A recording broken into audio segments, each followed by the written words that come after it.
Welcome to the WHHI-TV Daily News. It's another steamy day out there in the Lowcountry, but of course there's still a lot to talk about. I'm Betsy McDaniel, and we'll get started with today's headlines.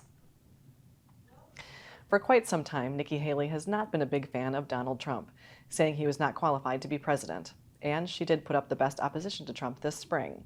But she spent nearly 12 minutes Tuesday night calling on her supporters and others not so sure of Trump's candidacy to vote for him, saying she doesn't always agree with Trump, but that they agree more than they disagree.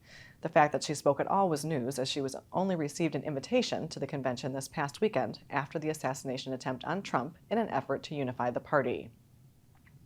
It has now been almost 13 months since Sophia Van Dam and her now 3-year-old son Mateo left Beaufort and then went missing.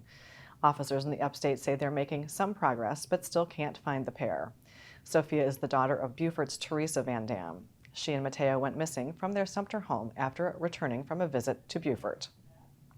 Her vehicle was found at her Sumter home at the time, but she and her son still haven't been seen since. Sophia is a graduate of Battery Creek High. If you have any information on their whereabouts, you can contact Crime Stoppers, the State Law Enforcement Division, or the Sumter Police. With the opening of the school year just a few weeks away, the Jasper County School Board has voted to put Superintendent Dr. Rochelle Anderson on paid administrative leave.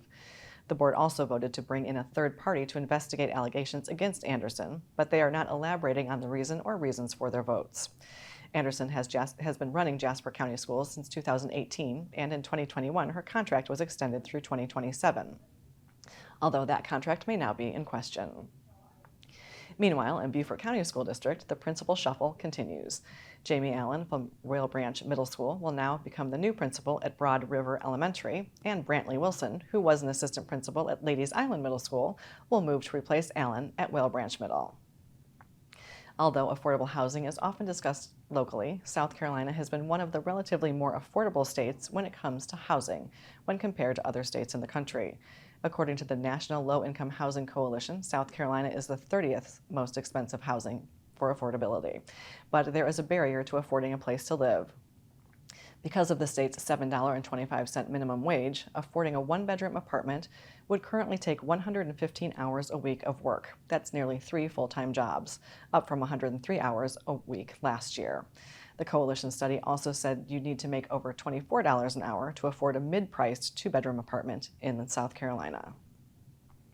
And the often criticized Lowcountry ferry owner Neil Turner has given Beaufort County his plan to get County Council's continued approval to operate the ferry that links Defusky Island to the mainland, though details aren't being shared publicly yet.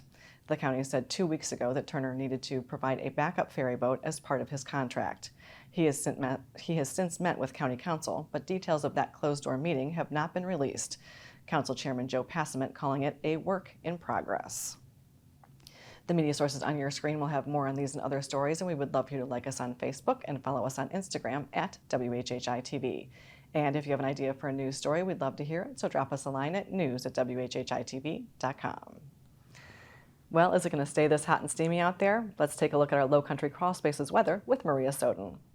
Thanks, Betsy. Yep, so taking a look ahead, as a reminder, we're still under a heat advisory as we get through the rest of this week and going into the weekend, so make sure you're drinking plenty of water. Also, throughout the rest of this week, we're supposed to be seeing more scattered showers and thunderstorms roll into our region. And while these storms tend to move on pretty quickly, we are supposed to be having some periods of heavy showers. So if you're going to be on the road, do be careful and keep an eye out for any flash flood warnings.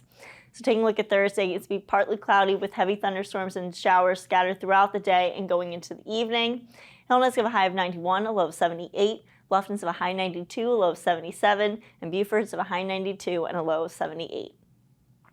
The sunrise for Thursday is going to be at 6:29 and sunset's going to be at 8:28. Taking a look at the tides, high tides will be at 7:06 a.m. and low tides will be at 2:29 p.m. Taking a look into the rest of the week and into the weekend, Friday and Saturday, we're supposed to be seeing scattered showers and thunderstorms throughout the day and going into the evening. Highs will be in the 90s, lows in the 70s. And then come Sunday, it's supposed to be sunny to partly cloudy throughout the morning. Then we'll see a few scattered showers and thunderstorms throughout the afternoon, possibly going into the evening. Highs are going to drop down into the 80s, lows in the 70s. That's it for your Lowcountry Crawl Spaces weather. Let's send it back to the desk.